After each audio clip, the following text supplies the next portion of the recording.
नमस्कार, मैं अभिषेक उपाध्याय और मेरे साथ इसमें जुड़े हुए एबीवीपी के राष्ट्रीय मंत्री अंकित शुक्ला। एबीवीपी के छात्रों पर जिस बर्बरता के साथ लाठीचार्ज किया है बाराबंकी की पुलिस ने, उस मामले ने तूल पकड़ लिया है। एबीवीपी आर पार की लड़ाई के मूड में है। वो चाहती इस मामले में इंसाफ हो, न्याय हो।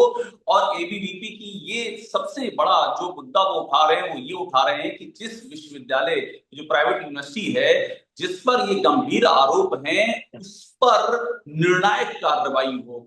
और ये भी कहा जा रहा है कि अरसे बाद एबीवीपी ने किसी चीज को लॉजिकल, वो भी उस प्रदेश में, जिस प्रदेश में अभी इतना लाठीचार्ज हुआ है उसके कार्यकर्ताओं पर, उसको निर्णायक अंजाम तक पहुंचाने की ठान ली एबीवीपी ने। हमारे साथ में अंकित जुड़े हुए हैं। अंकित, आपसे मेरा पहला सवाल ये है कि आप लोग अभी जो सबसे अधिक जोर दे रहे हैं, मुझे वो एक मुद्दा बताइए जिस पर आपका सबसे अधिक जोर है और आपको लगता है कि उस मामले को एड्रेस किए बगैर इस पूरी आपकी लड़ाई का हल नहीं होने वाला है। वो क्या मुद्दा है? देखिए, जो पहला मुद्दा है कि लाके छात्रों को न्याय मिले। जो लड़ाई हमने पहले से शुरू की थी, मुद्दा हमारा वही प्रमुख है कि एलएलबी के छात्रों को न्याय मिले। और लाठी चार्ज में दोषी पुलिसकर्मी, वो बाहरी गुंडे जिन्होंने आकर मारपीट की, उनको गिरफ्तार कर जेल भेजा जाए। मुद्दा हमारा यही है। दूसरा, रामस्वरूप विश्वविद्यालय के भ्रष्ट तंत्र की जांच हो। 3 साल से जिस प्रकार से वो बिना नवीनीकरण के मानक विहीन रूप से अवैध संचालन पाठ्यक्रम का कर रहे थे, वो बहुत ही निंदनीय है। वो बहुत ही अमानवीय है कि विद्यार्थियों को बरगलाते हुए, उनको बिना जानकारी दिए उनके साथ इस प्रकार खिलवाड़ करना, ये छात्रों के लिए उनकी जो मानसिकता है उसको दर्शाता है। इसलिए हम इस पूरे घटनाक्रम में 2 चरणों में मांग कर रहे हैं। तो विश्वविद्यालय का भ्रष्ट तंत्र, उनको किनका संरक्षण था, किसके सह पर वो कर रहे थे। और दूसरा, लाठीचार्ज में दोषी जो पुलिसकर्मी या बाहरी गुंडे, किसके कहने पर सीओ ने लाठीचार्ज की। ये घटनाक्रम की पूरी मतलब इसकी सच्चाई क्या है, हम इसके लिए हम डिमांड कर रहे हैं जी। एक बात और बताइए कि आपने एक और आप लोगों की ओर से बात आई जिसमें कि शिक्षा माफिया का जिक्र किया गया है और मिट्टी में मिलाने की बात कही गई है। ये किस बात का संकेत है? जी बिल्कुल, मुख्यमंत्री जी ने माफियाओं को मिट्टी में मिलाकर उदाहरण प्रस्तुत किया है। और मुख्यमंत्री जी से हमने निवेदन किया है कि ऐसे शिक्षा माफिया जो भ्रष्टाचार की आड़ में, जो अवैध मानक विहीन पाठ्यक्रमों का संचालन कर रहे हैं, जो छात्रों के भविष्य के साथ खिलवाड़ कर रहे हैं। ये जो आपने बात कही कि शिक्षा माफियाओं को मिट्टी में मिलाने की बात, आपने जो जो आपने एक बात रखी है, मैं अगर आपसे खुल के बोलूं कि आप ये किसकी बात कर रहे हैं, ये क्या बात आप एस आर एमयू यूनिवर्सिटी के बारे में कह रहे एमयू, हैं? हाँ बिल्कुल। हाँ बिल्कुल, हम रामस्वरूप विश्वविद्यालय से ही शुरू कर रहे हैं, जहाँ के लिए अभी आंदोलन हुआ है। उनसे शुरू करेंगे तो बहुत सारे संस्थान सामने आएंगे छात्रों का जो शोषण कर रहे हैं। इसलिए हम विद्यार्थियों हित के लिए लड़ते हैं, विद्यार्थियों के मुद्दों पर संघर्ष करते हैं।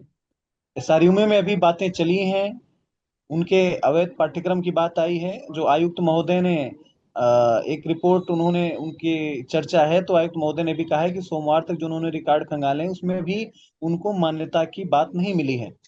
और कल जो तो अंकित, बीसीआई ये का, तो जो रातों रात चिट्ठी सामने आ गई मान्यता वाली, अचानक से प्रकट हुई ये जी चिट्ठी, जी, इस पर मैं क्या कहेंगे? मैं उस पे ही आ रहा हूँ अभिषेक जी। इसके 2 एंगल हैं। बीसीआई का जो लेटर आया है, उस लेटर को आप पढ़ेंगे तो उसमें लिखा है प्रोविजनल, सशर्त अनुमति दी गई है। और नवीनीकरण 1 साल के लिए होता है जो रेगुलेशन है। इसलिए ये नवीनीकरण जो 7 दिन पहले अप्लाई हुआ, वो अचानक 3 सितंबर को अप्रूव हो जाता है।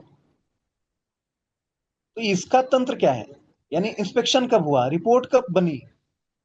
और अगर ऑनलाइन हुआ तो उसकी मतलब उसको तो सार्वजनिक करना चाहिए। इसलिए ये दिखाता है कि हमारी मांगे, हमारा संघर्ष, हमारा आंदोलन वो वैध था, क्या हमारी ये भी मांगे जायज दिखाता थी। है अंकित, क्या ये भी दिखाता है कि कुछ अधिकारियों का भी संरक्षण है?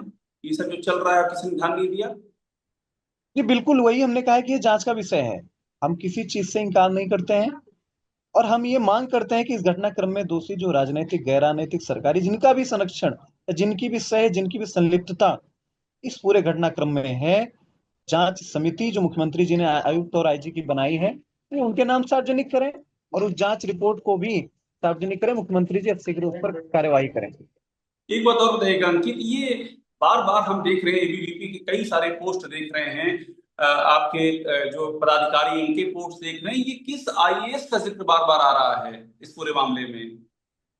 देखिए, ये विद्यार्थी संगठन है, एक बड़ा समूह हमारे साथ है। जिनको जो इन्फॉर्मेशन आ रही है सोशल मीडिया पे लोग लिखते ही हैं।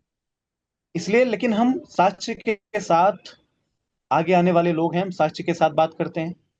इसलिए हम इंतजार कर रहे हैं उस जांच रिपोर्ट के सार्वजनिक होने का। क्या अभी तक आपको यदि किसी कोई, आईएएस की संलिप्तता का साक्ष्य मिला है? अभी तक आपको किसी आईएएस के इस मामले में संलिप्तता का साक्ष्य कोई मिला है? मैं नाम देखिए, नहीं पूछ रहा हूँ। नहीं नहीं, वो जांच समिति का विषय है। हमको जो जानकारी मिलेगी हम आप लोगों से सार्वजनिक करेंगे। और अभी तक कोई एफआईआर नहीं हुई है किसी भी पुलिस वाले पर अंकित, क्या ये आक्रोश की वजह है? हाँ बिल्कुल, ये भी आक्रोश की वजह है। हम जांच समिति की रिपोर्ट आने का इंतजार कर रहे थे अभिषेक जी। जो हमसे बताया गया था, माननीय मुख्यमंत्री जी ने भी कहा था कि वो जांच रिपोर्ट अपनी देंगे, उसके आधार पर हम कार्यवाही करेंगे। प्रथम दृष्टया जो उनको दोषी लगे उन्होंने उन पर कार्रवाई की है। इसलिए हम माननीय मुख्यमंत्री जी से बहुत उम्मीदें हैं छात्र समुदाय को। इसलिए हम मांग करते हैं कि निर्णायक कार्यवाही उनको करनी चाहिए और विश्वविद्यालय और पूरे प्रदेश के विद्यार्थियों को उनके अच्छे भविष्य के लिए आश्वस्त करना चाहिए। बस एक बात आखिर में और बता दें, ये जो आप कह रहे हैं पूरे प्रदेश में आंदोलन अगर मिट्टी में नहीं मिलाया गया तो ये क्या है? क्या ये वाकई आप लोग इसको लेकर गंभीर हैं? आज आज अभिषेक जी, जिला केंद्रों पर हमारे कार्यकर्ता आंदोलन कर रहे हैं पूरे प्रदेश में। 48 घंटे हमने बोला है कि हम प्रदेश स्तर पर भी आंदोलन के लिए बाध्य होंगे। 48 इसलिए घंटे निर्णायक में अगर कार्रवाई नहीं हुई तो? हाँ और इस 48 घंटे में पुलिस वालों के खिलाफ जिन्होंने लाठी चलाई है एफआईआर दर्ज करना भी शामिल है? हाँ बिल्कुल, बिल्कुल। जो भी दोषी हैं उनको गिरफ्तार कर जेल भेजा जाए। बहुत शुक्रिया आपसे बात करने के लिए अंकित, अपनी बात रखने के लिए। एबीवीपी के राष्ट्रीय मंत्री हमारे साथ जुड़े। उन्होंने बताया कि एबीवीपी इस मामले में आगे क्या कार्रवाई करने का इरादा रखती है और उसकी प्रतिबद्धताएं क्या हैं। बहुत धन्यवाद आपसे बात करने के लिए। धन्यवाद अभिषेक जी।